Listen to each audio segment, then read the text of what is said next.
सुप्रभात। Dhanbad public school आपके सामने एक कहानी प्रस्तुत करने जा रहा है जो पूरे देश में चल रहे PN Panika national reading mission movement का एक हिस्सा है, जिसके माध्यम से वर्ष 2022 तक 300 मिलियन अंडर प्रिविलेज्ड पॉपुलेशन के बीच रीडिंग एंड डिजिटल रीडिंग को पहुंचाया जा सके। तो आज की कहानी मैं दिव्यांशी कक्षा 8 की छात्रा आप सबके समक्ष प्रस्तुत करने जा रही हूँ। यह कहानी है दो बच्चों की जो एक गांव में रहते थे। उनमें से एक बच्चा था 10 साल का और दूसरा 6 साल का। वे दोनों बहुत अच्छे दोस्त थे, हमेशा साथ साथ रहते, साथ साथ खेलते, साथ साथ खाते पीते।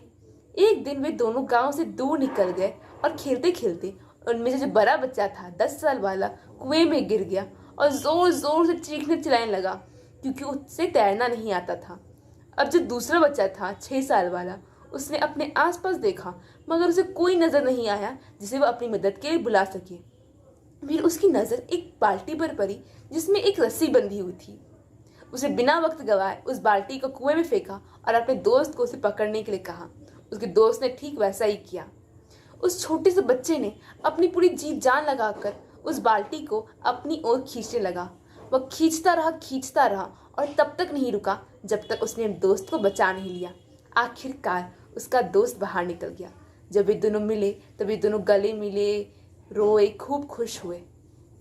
लेकिन एक तरह से डर भी लग रहा था कि अब वे गांव लौटेंगे तो खूब पिटाई होगी, क्योंकि जब उनके माता पिता को पता चलेगा कि वे गांव से दूर निकल गए थे और कुएं में गिर गए थे। लेकिन इस आश्चर्य की बात यह है कि ऐसा कुछ भी नहीं हुआ। जब वे गांव लौटे, गांव वालों को बताया तो किसी ने भी विश्वास नहीं किया। सबको यही लग रहा था कि कैसे एक 6 साल का बच्चा एक 10 साल के बच्चे को रस्सी के द्वारा खींच सकता है। लेकिन उस गांव में एक व्यक्ति ने उस बात पे विश्वास कर लिया था। उन्हें सब प्यार से रहीम चाचा कहते थे। रहीम चाचा उस गांव के सबसे समझदार बुजुर्गों में से एक थे। सब गांववासी ये सोच रहे थे कि रहीम चाचा कभी झूठ नहीं बोलते, अगर ये कह रहे हैं तो जरूर कुछ बात होगी। तो सारे गांववासी इकट्ठे होकर रहीम चाचा के पास गए और पूछने लगे कि चाचा, हमारी समझ में तो कुछ नहीं आ रहा है, ऐसा कैसे हो सकता है, आप ही बता दो। तो रहीम चाचा की हंसी छुड़ गई और वे बोले, अरे इसे मैं क्या बताऊं, आपको पता तो है बच्चे ने कैसे किया। उसने बाल्टी फेंका, फिर उसके दोस्त ने बाल्टी पकड़ी, उसने रस्सी से खींचा और अपने दोस्त को बचा लिया।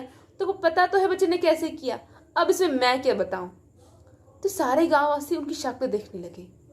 फिर रहीम चाचा बोले कि सवाल यह नहीं है कि उस बच्चे ने कैसे किया, सवाल यह है कि वह क्यों कर पाया, उस बच्चे में कैसे इतनी ताकत आ पाई। फिर वे बोले कि इस सवाल का सिर्फ एक ही जवाब है। जिस समय उस बच्चे ने ऐसा किया, उस जगह पर दूर दूर तक कोई नहीं था उस बच्चे को बताने वाला कि तू ये नहीं कर सकता, यहाँ तक कि वह खुद भी नहीं। ऐसे ही कुछ होता है हमारी जिंदगी में भी।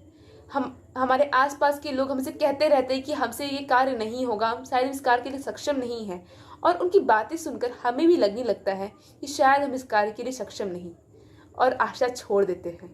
परंतु ऐसे वक्त पर हमें अपने आप से कहना चाहिए कि मैं ये कर सकता हूँ और बहुत अच्छे से कर सकता हूँ। धनबाद पब्लिक स्कूल आपसे अपील करता है कि आप भी एक कहानी पढ़ें, उसे रिकॉर्ड करें और अपने 10 सगे संबंधी एवं मित्रों को भेजें, और उनसे भी एक कहानी रिकॉर्ड करके अगले 10 व्यक्तियों को भेजने की अपील करें।